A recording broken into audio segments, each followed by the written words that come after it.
पैसे देने हो, अगर जेब में पर्याप्त कैश भी ना हो तो भी चिंता की कोई बात नहीं। फोन में कई ऐसे ऐप मौजूद हैं जो पलक झपकते ही पैसों का आदान प्रदान बेहद आसानी के साथ कर देते हैं। लेकिन अगर आपको यह पता चले कि इस साल से ही इस तरह के सभी लेन देन आपको महंगे पड़ने वाले हैं, तो सोशल मीडिया पर दावा यह किया जा रहा है कि इस तरह के हर लेन देन यानी कि यूपीआई पेमेंट पर टैक्स लगने वाला है, और टैक्स भी कोई छोटा मोटा नहीं है, सीधे 30%। क्या यह दावा सही है? आइए इसकी पड़ताल करते हैं।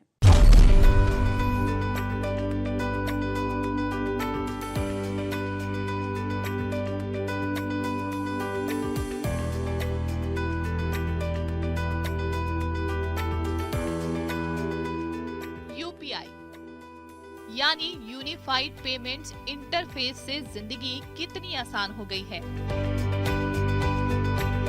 ना अपने साथ पैसे ले जाने का तनाव और ना ही पर्स घर भूल जाने की चिंता।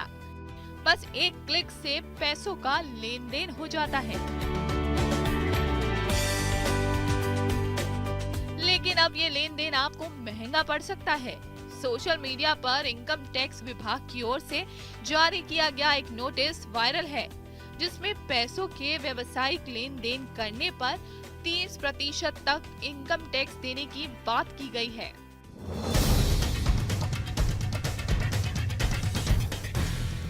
इनकम टैक्स डिपार्टमेंट का नोटिस आ गया है।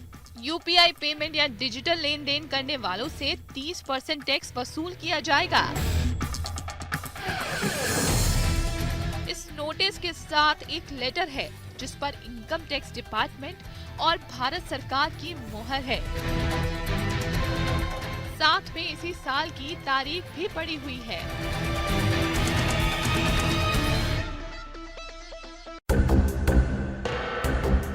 सोशल मीडिया पर नोटिस के वायरल होने की एक और वजह है डिजिटल पेमेंट, जिसे एक तरफ तो सरकार बढ़ावा दे रही है, दूसरी तरफ ये वायरल नोटिस डिजिटल ट्रांजैक्शन पर टैक्स लगाने की बात कर रहा है। ऐसे में सवाल है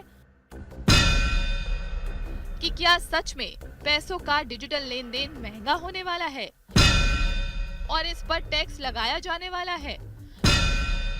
सोशल मीडिया पर वायरल नोटिस क्या सच में इनकम टैक्स डिपार्टमेंट ने जारी किया है? डिजिटल पेमेंट और यूपीआई ट्रांजैक्शन पर टैक्स लगाए जाने की पड़ताल से पहले ये जान लेते हैं कि ये होता क्या है। यूपीआई यानी यूनिफाइड पेमेंट्स इंटरफेस पैसों के लेन देन का एक ऐसा सिस्टम है जिसे भारतीय राष्ट्रीय भुगतान निगम यानी एनपीसीआई ने किया है। इसका नियंत्रण भारतीय रिजर्व बैंक के पास है। यूपीआई के जरिए एक बैंक अकाउंट से दूसरे बैंक अकाउंट में तुरंत पैसे ट्रांसफर किए जाते हैं। इसके जरिए ग्राहक रेस्टोरेंट, किराना स्टोर और दूसरी दुकानों पर बिल का भुगतान भी कर सकते हैं। पेमेंट के इस तरीके में एक से ज्यादा बैंक अकाउंट का इस्तेमाल किया जाता है, वो भी दूसरे को बिना अपना बैंक अकाउंट बताए। लेकिन अब इसी डिजिटल पेमेंट पर टैक्स लगाए जाने की बात हो रही है। हमने इनकम टैक्स डिपार्टमेंट की वेबसाइट पर इस लेटर और 30% टैक्स वाली वायरल नोटिस की पड़ताल की। पड़ताल में हमें इनकम टैक्स विभाग की वेबसाइट पर ऐसा कोई आदेश नहीं मिला जिसमें यूपीआई के जरिए व्यावसायिक लेन देन करने वालों को 30% तक इनकम टैक्स जमा करने की बात की गई हो। वायरल नोटिस की पड़ताल के लिए हमने वित्त विशेषज्ञ से संपर्क किया। उन्होंने दूध का दूध और पानी का पानी कर दिया। देखिए, यूपीआई पेमेंट पर टैक्स जो उपभोक्ता है, मतलब जो कंज्यूमर्स हैं, जो लोग यूपीआई माध्यम यूज करते हैं पेमेंट देने में, उनके ऊपर टैक्स नहीं है। आप जैसे एक आम कंज्यूमर की तरह अपने फोन से यूपीआई के जरिए पेमेंट कर देते हैं, टैक्स आपके ऊपर नहीं है। ये टैक्स का स्पष्टीकरण ये है कि जिन लोगों की ये आमदनी है, जिन लोगों का ये रेवेन्यू है, जिस बिजनेस की ये इनकम है, जिस व्यवसाय की ये सेल्स है, उनको अपने यूपीआई की पेमेंट्स को अपने रेवेन्यू में, अपने खातों में दिखाना चाहिए। अगर वो नहीं दिखाते हैं तो ये ठीक नहीं है। ये पेमेंट वैसे ही टैक्सेबल है जैसे बैंक या कैश, जिस माध्यम से आप पहले अपना रेवेन्यू जनरेट करते थे, उस माध्यम के जरिए, उस माध्यम की तरह ही ये पेमेंट है। ये कोई अलग तरीके की पेमेंट नहीं है। सोशल मीडिया पर वायरल हो रहे नोटिस की पड़ताल के लिए हमने आयकर विभाग यानी इनकम टैक्स डिपार्टमेंट में अपने सूत्रों से संपर्क किया। आयकर विभाग के अधिकारियों ने इसे अपने विभाग का होने से ही इनकार कर दिया। इनकम टैक्स डिपार्टमेंट की तरफ से ऐसा कोई आदेश नहीं जारी किया गया है जिसमें कहा गया हो कि यूपीआई से व्यावसायिक लेन देन करने पर 30% तक इनकम टैक्स जमा करना पड़ेगा। ये बात जरूर सच है कि 1 लाख या 1 लाख से ज़्यादा का रकम यूपीआई के जरिए लेन देन करने पर उस पर इनकम टैक्स लगता है। ये भी बात सच है कि यूपीआई के जरिए जो व्यावसायिक लेन देन की जाती है, अगर उसे इनकम टैक्स रिटर्न में नहीं दिखाया जाए तो कानूनी कार्रवाई की जा सकती है। लिहाजा सोशल मीडिया पर वायरल हो रहा इनकम टैक्स का नोटिस पूरी तरीके से फर्जी है। इसके बाद हमें इनकम टैक्स डिपार्टमेंट की वेबसाइट से उनका ही जारी किया हुआ एक असली नोटिस मिला, जिसे देखने से ही साफ हो जाता है कि वायरल तस्वीर और असली नोटिस में कितना अंतर है। वायरल नोटिस में S Kumar, office incharge, income tax विभाग के सिग्नेचर हैं। पड़ताल करने पर हमें इस नाम और पद वाले किसी भी व्यक्ति का ब्यौरा इनकम टैक्स की वेबसाइट पर नहीं मिला।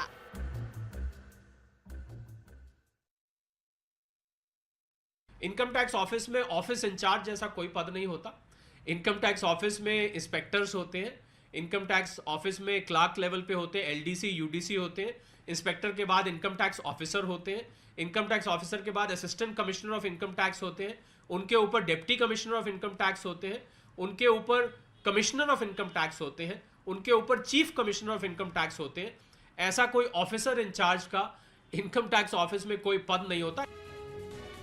वायरल नोटिस में किए जा रहे दावे के ठीक उलट भारत सरकार डिजिटल पेमेंट और यूपीआई को बढ़ावा दे रही है। इसी साल के बजट भाषण में वित्त मंत्री निर्मला सीतारमण ने भी डिजिटल पेमेंट को बढ़ावा देने के लिए 1500 करोड़ की योजना घोषित की थी।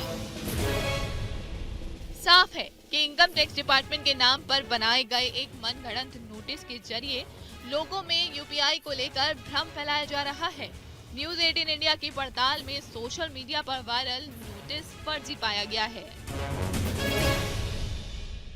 धूप से आंखें बचानी हो या फिर स्टाइल मारना हो या फिर एक सिंपल सी ड्रेस के साथ फैशन आजमाना हो, सनग्लासेस हर मौसम में आपको ट्रेंडी दिखाने के लिए काफी हैं। लेकिन बाजार में महंगे से महंगे सनग्लासेस भी आपको 4 से 5 हजार तक में मिल जाएंगे। लेकिन सोशल मीडिया का दावा है ये तो बहुत सस्ते हैं, क्योंकि सबसे महंगे सनग्लासेस तो 25 करोड़ रुपए में खरीदे गए हैं। हैरानी हुई ना सुनकर। दरअसल दावे के मुताबिक बाजार में 2 सनग्लासेस की कीमत 25 करोड़ रुपए है। क्या ये वाकई संभव है? क्योंकि इतने में तो कई घर खरीदे जा सकते हैं। तो क्या करोड़ों में बिकने वाले सनग्लासेस की खबर पक्की है?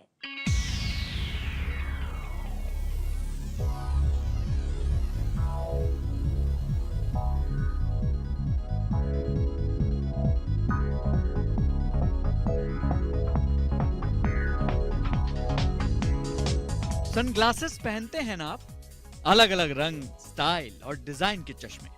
गर्मी का मौसम हो या सर्दी की धूप, सूरज की रोशनी से बचना है तो चश्मा तो पहनना ही होता है, जिन्हें सनग्लास कहा जाता है। ये एवरग्रीन है। कहीं भी घूमने जाना हो, घर से बाहर निकलना हो, चश्मा पहना नहीं कि आपका स्टाइल स्टेटमेंट हो जाता है। लेकिन इनकी कीमत कितनी होती है? 1000 से 5000 रुपए तक, लेकिन करोड़ों में तो नहीं होती ना। सोशल मीडिया पर 2 खूबसूरत चश्मों की तस्वीर वायरल है, जिनके साथ दावा किया जा रहा है कि इनकी कीमत इतनी है जिससे एक बड़ा बंगला, शानदार महंगी गाड़ी खरीदी जा सकती है। फिर भी पैसे बच जाएंगे।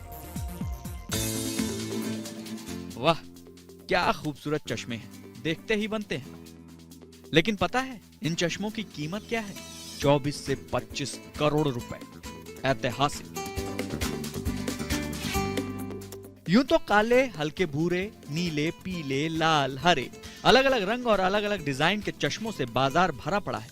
सड़क किनारे से लेना हो या फिर किसी शोरूम में जाकर ब्रांडेड सनग्लासेस लेनी हो, 100 रुपए से लेकर 5000 तक आपको अच्छे से अच्छा चश्मा मिल जाएगा।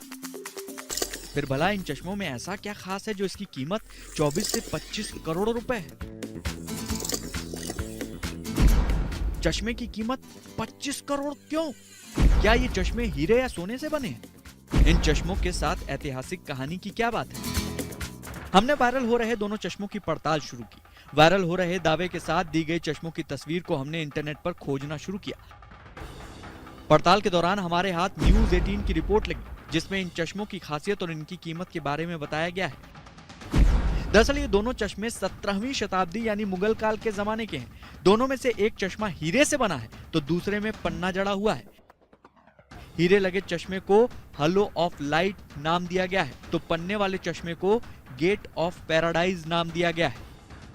इन चश्मों की अनुमानित कीमत 15 लाख पाउंड से 25 लाख पाउंड के बीच है, यानी इनकी अनुमानित कीमत 15 करोड़ रुपए से 25 करोड़ रुपए के बीच है।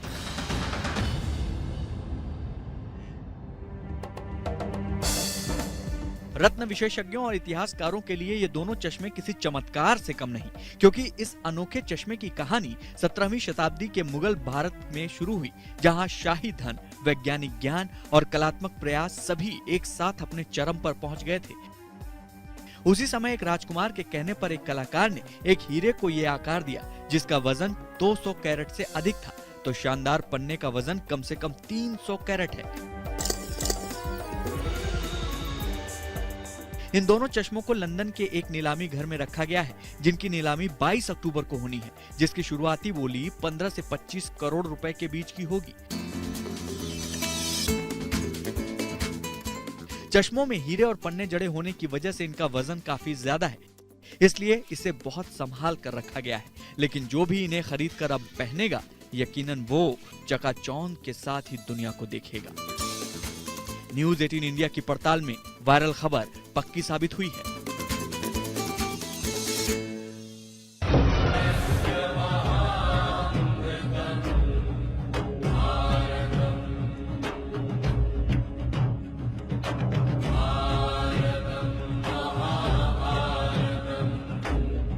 ऐसा चमत्कार देखा है कभी? सूखी पड़ी जमीन मिनट भर में पानी से सराबोर हो गई। ये अद्भुत करिश्मा देखकर आसपास खड़े लोग नदी के सामने दंडवत हो गए।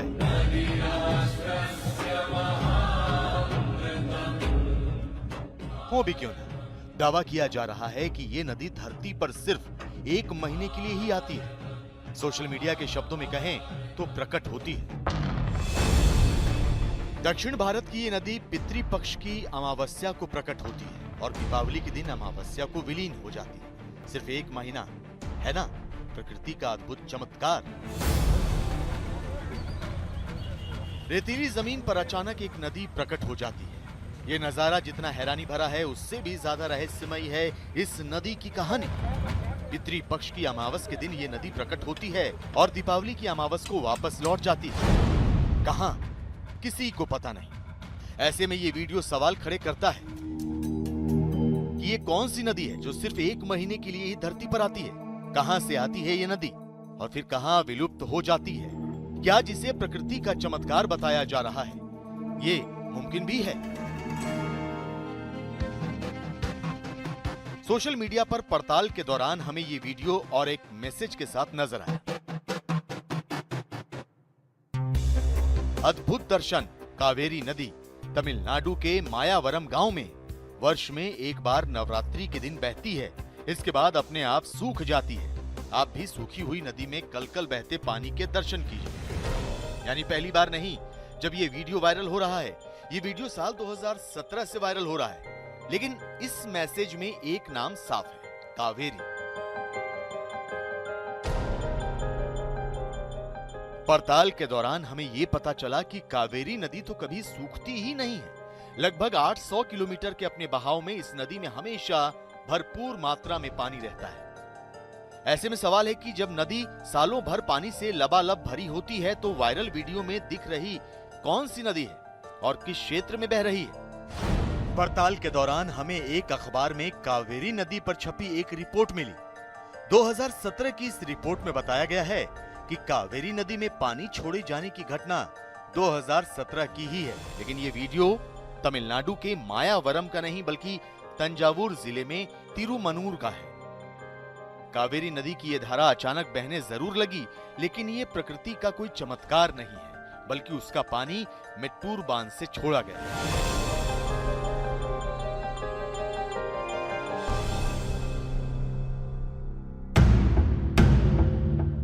तमिलनाडु में सितंबर 2017 में कावेरी महापुष्करम त्योहार मनाया गया था। इस मौके पर लाखों की संख्या में भक्त कावेरी नदी में डुबकी लगाने के लिए पहुंचने वाले थे। महापुष्करम कमेटी ने कर्नाटक सरकार से दरखास्त की थी कि वो कावेरी नदी का पानी छोड़े, ताकि महापुष्करम त्योहार बिना किसी रुकावट के मनाया जा सके। मेट्टूर बांध तमिलनाडु का सबसे बड़ा बांध है, जिसकी क्षमता ऊंचाई 120 फीट है। इस ऊंचाई से ज्यादा पानी होने पर खेती के लिए पानी छोड़ दिया जाता है। कर्नाटक में भारी बारिश की वजह से कावेरी की सहायक नदी कबिनी का जलस्तर बढ़ने लगा था, इसलिए करीब 1 महीने के लिए कावेरी नदी का पानी खेती के लिए छोड़ दिया गया।